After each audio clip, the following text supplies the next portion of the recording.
yang tong kan zixka ne mimang slangas mula jule diringai studio na skundon pas tachan jig shkyo justeyot khong juxtenogle SS Rajput assistant ARTO ले बहुत बहुत स्वागत है sir हमारे programme पे। और यहाँ ARTO का बहुत बढ़िया काम चलता है ले में, और हम लोगों का बहुत ही एक मिसअंडरस्टैंडिंग या मिसकंसेप्शन कह लो या मिसकम्युनिकेशन कह लो, बहुत सारी चीज़ें होती, तो आपके माध्यम से आज हम उस चीज़ को क्लियर करेंगे। तो पहला मेरा सवाल रहेगा सर, डॉक्यूमेंटेशन या परमिट के जो प्रोसीजर है वो ARTO में कैसे रहेगा, और जो गवर्नमेंट में डेट एक्सटेंशन की जो बात करी है उस पर आप थोड़ा सा जानकारी लेंगे। जी जुले मैम, सभी जो देख रहे हैं उनको मेरा नमस्कार। जुले, सबसे पहले मैं यही बताना चाहता हूँ कि जो हमारा ऑफिस की जो वर्किंग है, हमारे ऑफिस में मेन जो लोग हैं ट्रांसपोर्टर्स आते हैं जिन्होंने गाड़ियाँ रखी हुई हैं, और उनमें सबसे जो ज़रूरी जो कागजात होते हैं हमारे, जिसमें हमारे डॉक्यूमेंट्स जो आप बोलते हैं, उसमें उनके परमिट्स होते हैं और फिटनेस सर्टिफिकेट्स होते हैं जो कि हर साल ARTO ऑफिस इशू करता है। अब इस साल क्या हुआ कि कोविड के कारण काफ़ी लोग जो थे हमारे ऑफिस में आ नहीं पाए, तो उसके कारण उनमें एक थोड़ा पैनिक की सिचुएशन आ गई कि हमारे डॉक्यूमेंट्स जो हैं वो रिन्यू नहीं हो रहे, उनकी लाइफ जो है वो बढ़ नहीं रही। तो उसके कारण उनमें थोड़ा सा पैनिक रहा जो हमारे ड्राइवर्स थे। तो सबसे पहले जो गवर्नमेंट ऑफ इंडिया, हमारी जो मिनिस्ट्री ऑफ रोड ट्रांसपोर्ट और हाईवेज़ है, मोर्थ जिसे हम बोलते हैं, तो मोर्थ ने सबसे पहले जो कोविड हमारा मार्च में शुरू हुआ लास्ट ईयर 2020 में, और मार्च से लेके सबसे पहले जो एक्सटेंशन हुआ डॉक्यूमेंट्स की वैलिडिटी का, एक्सटेंशन का मतलब ये है कि अगर किसी का कोई परमिट की वैलिडिटी जो डेट, जो अगर किसी परमिट की या किसी के फिटनेस सर्टिफिकेट की जो डेट है, अगर वो ख़त्म हो जाती है, तो गवर्नमेंट ने उनको एक ऑप्शन दिया कि आपको डरने की ज़रूरत नहीं है, आपके जो डॉक्यूमेंट्स हैं वो वैलिड रहेंगे 30 सितंबर 2020 तक। 30 सितंबर 20 तक भी हमारे पास लोग आते रहे, लेकिन कोविड के कारण कम आए, तो हमने जितने लोग आए हमने उनके डॉक्यूमेंट्स को रिन्यू कर दिया। जो नहीं आए उनको एक एक्सटेंशन मिल गया 30 सितंबर 2020 तक। तो उसके बाद भी सभी जानते हैं कि कोविड तो अभी चल ही रहा है, तो फिर सभी स्टेट्स ने दोबारा रिप्रेजेंटेशन दिया यूटी ने कि लोग आ नहीं पा रहे रिन्यूअल के लिए अपने डॉक्यूमेंट्स का। तो जो सेकंड एक्सटेंशन हुआ वो 31 दिसंबर लास्ट ईयर 2020 तक सेकंड एक्सटेंशन कर दिया गया डॉक्यूमेंट्स का कि आपको घबराने की ज़रूरत नहीं है। किसी का परमिट, किसी का अगर फिटनेस एक्सपायर हो गया है तो आप 31 दिसंबर 2020 तक जो है वो वैलिड रहेंगे उनकी। आपको कोई भी इन्फोर्समेंट एजेंसी जो है, ट्रैफिक वाले या हमारा जो डिपार्टमेंट है, मोटर व्हीकल डिपार्टमेंट है, पुलिस है, वो उनको नहीं पूछेंगे कि आपने डॉक्यूमेंट्स रिन्यू क्यों नहीं करवाए। अब क्योंकि कोविड अभी भी गया नहीं है, तो फाइनली जो है एक और हमें एक्सटेंशन मिला है अभी चंद दिनों पहले ही। तो उसमें जो सारे डॉक्यूमेंट्स हैं, जिसमें फिटनेस है, परमिट्स हैं, टेम्पररी रजिस्ट्रेशंस हैं, वो सभी की जो वैलिडिटी है वो 31 मार्च 2021, यानी कि इस साल अभी जनवरी चल रहा है, 31 मार्च 2021 तक जो है वो वैलिड रहेंगे। तो मैं यही हमारे जो दूरदर्शन के माध्यम से मैं यही कहना चाहता हूँ, उनको एश्योर करना चाहता हूँ कि आप आ सकते हैं, डॉक्यूमेंट्स आप रिन्यू करवा सकते हैं। उस ऑर्डर का ये मतलब नहीं है कि आप डॉक्यूमेंट्स रिन्यू ना करवाएं। आप अपनी गाड़ी की फिटनेस भी करवा सकते हैं और अपनी गाड़ी का परमिट भी रिन्यू करवा सकते हैं, गाड़ियों को री रजिस्ट्रेशन भी करवा सकते हैं। आप जो टोकन टैक्स होता है, रोड टैक्स जिसे बोलते हैं, वो भी आप भर सकते हैं। लेकिन उसमें आपको, अगर आप किसी कारणवश कोविड के कारण आप ये सोचते हैं कि आप नहीं ऑफिस आ पाएंगे, तो भी आपके जो डॉक्यूमेंट्स हैं वो 31 मार्च 2021 तक वैलिड है। तो घबराने की कोई बात नहीं। नॉर्मली एक आपके माइंड में एक फियर रहता है, एक एप्रीहेंशन रहता है कि कहीं हमारी गाड़ी का कोई अनटोवर्ड इंसिडेंस हो जाए, कहीं एक्सीडेंट हो जाए। तो आप में एक फियर सा साइकोसिस रहता है कि अगर एक्सीडेंट हो जाए तो हमारे डॉक्यूमेंट्स वैलिड नहीं होंगे, तो हमें प्रॉब्लम होगी। तो मेरा यही आपसे रिक्वेस्ट है कि आप रिन्यू तो करवाएं, आप आएँ, हमारा ऑफिस खुला है। ARTO ऑफिस जो है और हमारा जो RTO ऑफिस लद्दाख में है, वो तो अपना हम काम कर रहे हैं, काम नहीं रुका है। लेकिन आपको एक ऑप्शन मिली है कि 31 मार्च 2021 तक अगर आप ना रिन्यू करवा पाएँ तो आप पे कोई लेट फीस नहीं लगेगी। से। तो दूसरा मेरा सवाल रहेगा सर आपसे कि जो लेट फीस से लोग काफ़ी डरते हैं, या लेट फीस लग जाएगा या पेपर उनके डॉक्यूमेंट सीज्ड हो जाएंगे, तो काफ़ी कुछ सवाल रहते हैं लोगों के दिमाग में। तो इस बारे में हम थोड़ा या फीस एग्जाम्प्ट होगा, क्योंकि कोविड के चलते काफ़ी परेशानी भी लोगों को झेलनी पड़ रही है, तो इस बारे में आप थोड़ा क्या कहेंगे? तो मैम इस चीज़ के बारे में मैं यही कहूँगा कि आपको एक एग्जांपल लेके बताऊँगा कि जैसे कोई फिटनेस गाड़ी की करवाने आता है तो उसके लिए मात्र 600 रुपया फीस है। अगर वो लेट आता है तो उसमें लेट फीस लगती है 25 रुपये पर डे के हिसाब से। जी।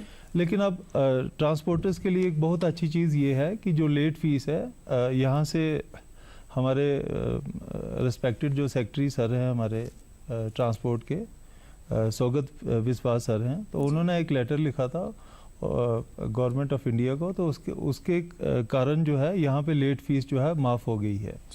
तो अब जो है आपकी जो भी जिन गाड़ियों के भी डॉक्यूमेंट जो हैं एक्सपायर हो गए हैं, उनमें सिर्फ उनकी जो फिटनेस फ़ी ही लगेगी और उसमें लेट फीस अभी नहीं लगेगी। वो सिस्टम में भी हमारे जो चीज़ है वो इनकॉर्पोरेट हो गई है। तो ये एक बहुत बड़ी राहत की बात है हमारे जो ड्राइवर्स एंड ट्रांसपोर्टर्स हैं, क्योंकि एक तो वो कोविड के कारण उनको इस साल ज़्यादा कुछ काम नहीं मिला जी। जो टूरिस्ट का इनफ्लो था वो ऑलमोस्ट ज़ीरो रहा यहाँ पे जी। उनमें एक पैनिक की सिचुएशन थी। तो वो सभी जो चीज़ें हैं, एक बहुत ही अच्छा डिसीजन है हमारी जो गवर्नमेंट ऑफ इंडिया का और हमारा यूटी एडमिनिस्ट्रेशन का। तो उनका जो लेट फीस है वो ऑलरेडी वो जो है वो अब नहीं दिख रहा सिस्टम में, क्योंकि आजकल हर चीज़ जो भी होती है, चाहे ये परमिट रिन्यू करें या टोकन भरें, आजकल हर चीज़ जो है मोटर व्हीकल डिपार्टमेंट, जिसे हम जो ARTO ऑफिस बोलते हैं या RTO ऑफिस में, हर चीज़ जो है वो एक ऑनलाइन सिस्टम से चलती है। हमारा एक सॉफ्टवेयर है वाहन 4 है, और मैं ये आपको एक गुड न्यूज़ देना चाहता हूँ कि वो जो ऑलरेडी जो फीस है वो फीस ऑलरेडी एग्जाम्प्ट हो गया। Late fees, permit renewal fees नहीं हुआ, जो बेसिक फीस है वो उतनी रही है। अगर एक परमिट को रिन्यू करने में अगर 350 रुपया लगता है तो वो 350 तो आपको देना ही देना है। लेकिन जो आप लेट फीस के लिए आते थे वो लेट फीस जो है वो माफ़ कर दी गई है। तो एक बहुत राहत की बात है इस पैंडेमिक की सिचुएशन में। तो लोगों के कोविड के वजह से जो लोग नहीं पहुंच पाते हैं ऑफिस, जो लोग टाइमली नहीं कर पाते डॉक्यूमेंट्स को, तो आपकी तरफ से काफ़ी लोगों को राहत है, काफ़ी छूट दिया गया है। तो दूसरा एक सवाल है सर, जैसे एक खबर ऐसे भी है कि जो श्रीनगर में 25 साल जब गाड़ी की जो लाइफ रहती है उसको एक्सटेंड किया जाएगा, या लेह में जो 15 साल तक की गाड़ की जो लाइफ है वो एक्सटेंड किया जाएगा, उस पर हमें थोड़ा सा साफ जानकारी दें। देखिए, लाइफ का मतलब ये होता है कि जब भी आपकी कोई नई गाड़ी रजिस्टर होती है, या मैं और आप ही जब कोई कार लेते हैं या कोई ट्रक लेते हैं, स्कूटी लेते हैं, स्कूटर लेते हैं, ट्रैक्टर लेते हैं, उनकी जो बेसिक लाइफ होती है वो 15 साल है। एज पर हमारा जो मोटर व्हीकल एक्ट 1988 का है, उसके हिसाब से गाड़ी की जो बेसिक लाइफ है वो है 15 साल, 15 ईयर्स। तो जो पहले जो सिस्टम था कि पहले, क्योंकि हमारा जो यूटी बनने से पहले अरेस्ट वाइल जो J&K स्टेट थी, वहाँ पे जब 15 साल पुरानी गाड़ी हो जाती थी तो उसकी लाइफ बढ़ा दी जाती थी 25 साल तक जी। लेकिन 25 साल तक ये नहीं कि आज अगर उसके 15 साल हुए हैं तो एकदम से 15 से 25 नहीं होती थी। फर्स्ट एक्सटेंशन जो मिलता था गाड़ी को, मेरी ही एक मारुति कार है फॉर एग्जांपल, एक मिसाल के तौर पे, उसकी 15 साल लाइफ है। आज अगर उसकी लाइफ ख़त्म हो गई है तो मैं जाता था RTO ऑफिस में, तो वहाँ पे उसको जो फर्स्ट एक्सटेंशन मिलता था वो 15 से 5 साल का होता था, मतलब 20 साल तक उसकी लाइफ बढ़ा दी जाती थी, depending upon the condition of the vehicle, जो गाड़ी की कंडीशन है। फिर सेकंड एक्सटेंशन जो मिलता था वो 20 से 23 साल का मिलता था, और जो फाइनल एक्सटेंशन होता था गाड़ी का वो 23 से 25 साल का होता था। तो जो गाड़ी की जो टोटल लाइफ थी वो 25 ईयर्स थी वहाँ पे, चाहे वो कमर्शियल व्हीकल हो या हमारी जो प्राइवेट व्हीकल्स हैं, कार्स हैं, स्कूटर्स हैं, मोटरसाइकिल्स हैं। तो अब लेकिन लेके जो कॉन्टेक्स्ट में मैं यही कहूँगा कि अभी ये कंसीडरेशन में है, तो सिंस इट्स ये एक पॉलिसी डिसीजन है गवर्नमेंट का, तो जैसे ही कोई हमें डिसीजन ऊपर से आएगा तो उस हिसाब से फिर हम गाड़ियों की लाइफ जो है कोई बढ़ाएंगे। जी, तो उम्मीद ये भी लगाई जा रही है कि जो गाड़ियों की लाइफ एक्सटेंशन है वो भी गवर्नमेंट कंसीडर करेंगी। तो सर अगला हम जानना चाहेंगे कि कितने यहाँ पे प्राइवेट गाड़ी या कमर्शियल गाड़ियाँ ले में फ़िलहाल है सर? मैडम, ले में जो हमारे पास जो रजिस्टर्ड व्हीकल है, हमारे पास इस समय अराउंड 26,000 गाड़ी हैं, 26,000 व्हीकल्स। मैं सिर्फ ले डिस्ट्रिक्ट की बात कर रहा हूँ अपना। तो 26,000 गाड़ी हैं जिसमें से मैक्सिमम कार्स हैं और कमर्शियल गाड़ियाँ भी हैं हमारे पास। तकरीबन 5,000 के अराउंड जो हमारे पास टैक्सीज़ हैं, जिसमें इनोवास हैं, ज़ाइलोस हैं, सूमोस हैं, जो टूरिस्ट वगैरह के लिए, जिसे हम कॉन्ट्रैक्ट कैरेज बोलते हैं। तो और यहाँ सबसे अच्छी बात यह है कि जो कंडीशन ऑफ व्हीकल है वो बहुत अच्छी है, क्योंकि ले में मैं एक तो यही कहूँगा कि जो ड्राइवर्स हमारे हैं बहुत अवेयर हैं, जो हमारे ट्रांसपोर्टर्स हैं बहुत अवेयर हैं, गाड़ी की कंडीशन पे वो बहुत ध्यान देते हैं। और हमारी जो मैक्सिमम गाड़ी हैं यहाँ पे वो फिट हैं compare to other states.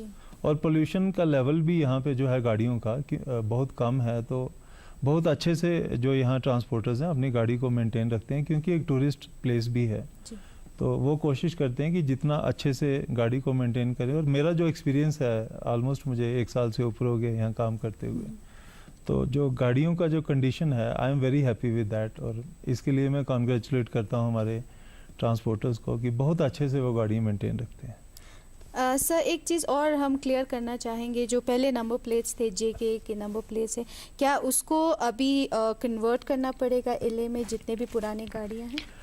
Ma'am, उसमें जो था हमारा, ये एक्टिव कंसिडरेशन में था हमारा, और हाईएस्ट लेवल पे भी ये चीज़ डिस्कस हुई जी। तो नॉर्मली जो बाकी स्टेट्स का जो हमने पैटर्न स्टडी किया है, जैसे तेलंगाना, आंध्र प्रदेश है, तो कहीं भी ऐसा नहीं है कि अगर कोई गाड़ी का नंबर पुराना लगा हो तो उसको कन्वर्ट किया जाए। इसमें एक हमें टेक्निकल डिफ़िकल्टी ये आती है कि जैसे किसी ने फॉर एग्जांपल JK10 में कोई नंबर लिया है जी। और 0001 नंबर लिया उसने JK10 में, तो उस समय उसने बिड करके लिया होगा वो नंबर। 2 लाख रुपया बिडिंग होती है नंबर्स के लिए। इनको हम वैनिटी नंबर्स बोलते हैं, VIP नंबर्स बोलते हैं। तो अगर हम उन नंबरों को आज LA में कन्वर्ट करते हैं तो ज़रूरी नहीं है कि उनको भी LA में भी 0001 ही मिले जी। तो वो एक थोड़ा सा लिटिगेशन उसमें बन जाती है, क्योंकि उस समय किसी ने अगर एक चॉइस का नंबर लिया है अपनी चॉइस का, तो अगर वो फिर दोबारा लोगों की तरफ से ये डिमांड आती है कि सर हमने 6666 नंबर लिया था 10 में, JK10 में, एक मिसाल के तौर पे, तो वो चाहते हैं कि हमें LA02 में भी वो कन्वर्ट किया जाए। तो वो थोड़ा सा उसमें मैंने पॉसिबिलिटी एक्सप्लोर की थी, हमने गवर्नमेंट ऑफ इंडिया से भी टेकअप किया था। तो लेकिन उसमें फिर हमने उस प्रपोजल को टर्न डाउन किया कि जो नंबर लगे हैं, तकरीबन LA02 माइग्रेशन से पहले हमारे पास तकरीबन 23,000 गाड़ियाँ थी, 23,000 व्हीकल्स रजिस्टर्ड थे, ऑल टाइप ऑफ व्हीकल्स, जिन पर JK10, JK10A और JK10B की नंबर प्लेट्स लगी थी जी। सर आपसे एक आखिरी मैसेज हम जानना चाहेंगे लोगों के लिए कि किस तरह से ट्रैफिक को रूल्स को सोच समझ के गाड़ियाँ लेनी या डॉक्यूमेंट्स की को लेके भी आप कुछ लोगों तक मैसेज दें ताकि वो ज़्यादा से ज़्यादा आपसे जानकारी ले पाए जी। देखिए, जो भी मेरे व्यूअर्स हैं, दर्शक हैं, मैं उनको यही रिक्वेस्ट करूंगा कि ट्रैफिक में आप गाड़ी चलाते हुए वही रूल्स फॉलो करें जो कि एक पायलट जो है वो जहाज़ उड़ाने से पहले फॉलो करता है। हम लोग नॉर्मली क्या करते हैं कि हम गाड़ी में बैठते हैं और सीट बेल्ट नहीं पहनते। तो जस्ट इमेजिन करें कि थोड़ा भी अगर कहीं गाड़ी का इम्पैक्ट हो जाता है तो उससे आपको बहुत ज़्यादा इंजरी हो सकती है। और मेरे हिसाब से जो मेरा जो एज ए असिस्टेंट RTO जो मेरा एक्सपीरियंस रहा है, मैक्सिमम जो एक्सीडेंट्स हैं वो अवॉइडेबल हैं, हम उन एक्सीडेंट्स को अवॉइड कर सकते हैं। और नॉर्मली वो सभी होते हैं जब हमारा लैक ऑफ कंसंट्रेशन होता है, जब हम गाड़ी प्रॉपरली नहीं चलाते, जब हम प्रॉपरली सीटेड नहीं होते और हम दूसरों की रिस्पेक्ट नहीं करते रोड। जी बहुत बहुत शुक्रिया हमारे प्रोग्राम में जुड़ने के लिए। हम यही उम्मीद लगाएंगे कि लोगों ने काफ़ी कुछ जो नहीं समझे थे या जो मिसकम्युनिकेशन था वो बहुत अच्छी तरह क्लियर हुआ होगा। तो उसी के साथ यही उम्मीद करेंगे कि जो आज का प्रोग्राम है आपको बहुत पसंद आया होगा। काफ़ी इन्फॉर्मेटिव प्रोग्राम था हमारा। शुक्रिया।